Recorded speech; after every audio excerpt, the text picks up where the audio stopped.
Have you ever wondered about the story behind Kenya's famous running tribe? Who are the Kalenjin, and where did their incredible journey begin? It's a tale that stretches back thousands of years, far from the highlands they call home today.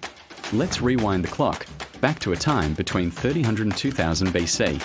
Our story starts in the ancient Nile Valley, possibly around southern Ethiopia. This is where the ancestors of the Kalenjin, a Nilotic people, first began their epic migration. Imagine small groups of semi-nomadic people, driven by changing climates, a search for greener pastures, and a natural human desire to explore.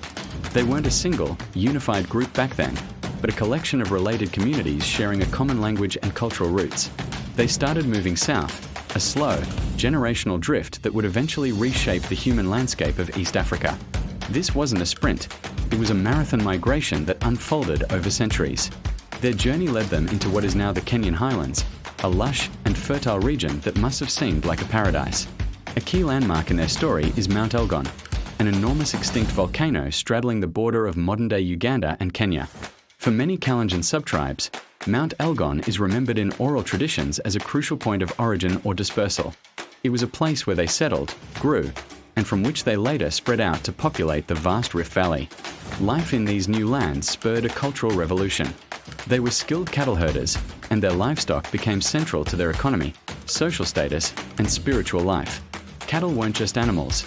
They were wealth. They were a bridge between families through dowry, and they were a sacred connection to their ancestors. But they weren't only herders.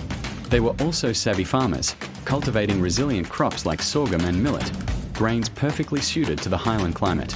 This dual economy of pastoralism and agriculture gave them stability and allowed their communities to flourish. Perhaps one of the most fascinating aspects of Kalenjin society is the development of their intricate social structure, known as the age-set system. For men, this system, often called a binda, was the bedrock of their community. Every few years, a new group of boys would undergo initiation together, a rite of passage that bonded them for life. This created a powerful social fabric. These age sets moved through life stages together, from warriors to junior elders, and finally to senior elders who held the community's wisdom.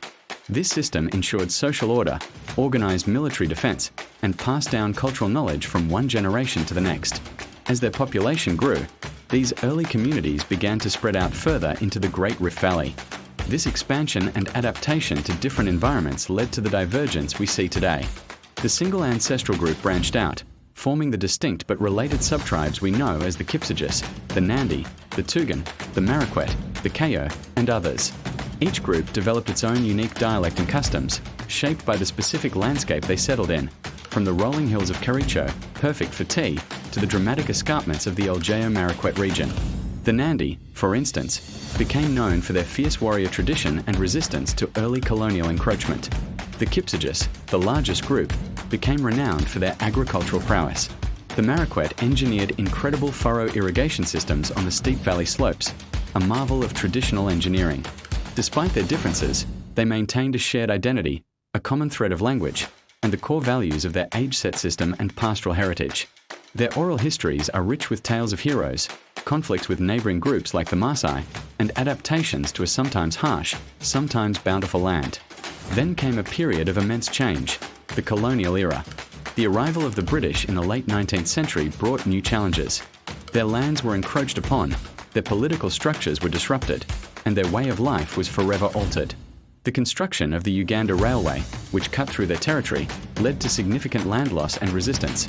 Most famously, the Nandi resistance led by the legendary prophet Koitalel Arap Samoei. Despite the hardships and the suppression of their culture, the Kalenjin people persevered. After Kenya gained independence in 1963, the Kalenjin found a new place in the modern nation. Their story took another fascinating turn. From the highlands that had forged their resilience and endurance, a new legacy emerged, one of athletic dominance. The world began to notice the incredible long-distance runners coming from this one small corner of Kenya. The high altitude, the pastoralist lifestyle that involved running long distances from a young age, and a deep-seated culture of discipline all contributed to this phenomenon. Today, the name Kalenjin is synonymous with running excellence. They are not just the running tribe, they are a people with a deep, rich history of migration, adaptation, and resilience. Their journey from the Nile Valley to the peaks of the Rift Valley is a testament to the enduring strength of human culture. From ancient herders and farmers to modern-day world champions, Their story is a powerful reminder that our roots shape our future in the most unexpected ways. It's a legacy written not just in history books, but on the running tracks of the world. Thank you so much for joining me on this incredible journey through time. If you found this story as fascinating as I do, please hit that like button, subscribe for more deep dives into history and culture, and share your thoughts in the comments below. Until next time, stay curious.